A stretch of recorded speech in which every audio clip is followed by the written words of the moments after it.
Hey guys, today I'm in the void again, and I wanted to show you actually where I am around me. So here's more of that. It's just, there's so many stars that you can't see, and I wish you could because it's so beautiful.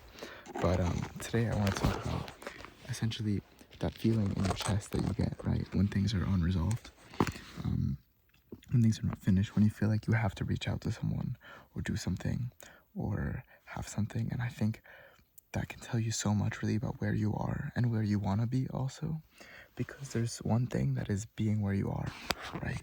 It's like wanting to reach out to someone, right?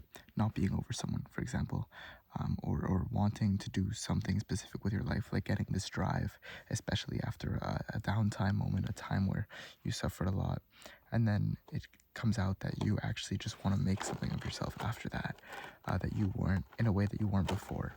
And I think that can be really, really valuable, but also it can show you what you want to be believing, because on one hand you want to be valuable, but if you are trying to tell yourself that you shouldn't reach out to that person, or that you shouldn't make yourself valuable in that way, like, oh, I shouldn't put out my stuff, or, you know, not reach out to that person, it shows you that you don't rationally want to be, but your heart does.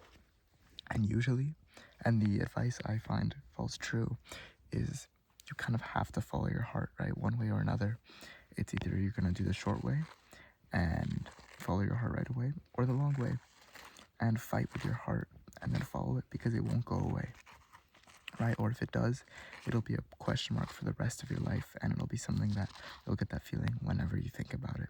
And of course it'll get better, you know, you'll cope, you'll learn to live, but frankly the best thing you can do to resolve your endings to do is to follow that feeling wherever it takes you, right? Do whatever you feel like you need to do, whatever you feel like is fair to yourself and to other people, and to do the best that you can. I really think it's really valuable to think about, right? What is this feeling telling me? What do I want to do?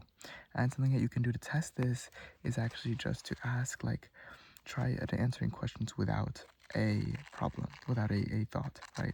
So have somebody ask you, what's your name? What's your age? Where do you live? What is your parents' name?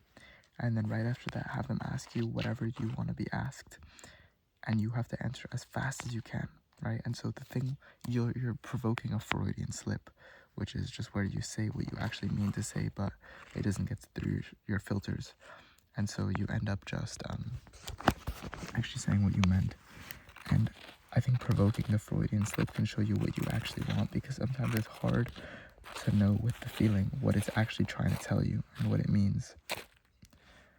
And so that feeling, it's going to chase you around in places that you don't expect it to, and it's going to chase you around in places that you do, and it's going to tell you things that you don't expect. But most of the things you'll be able to predict afterwards that you should have done, right? Like, I should have reached out, I should have gotten the closure, I should have, sent the email or the text or whatever it is that is going to really close this off for me. And then you feel so much better after.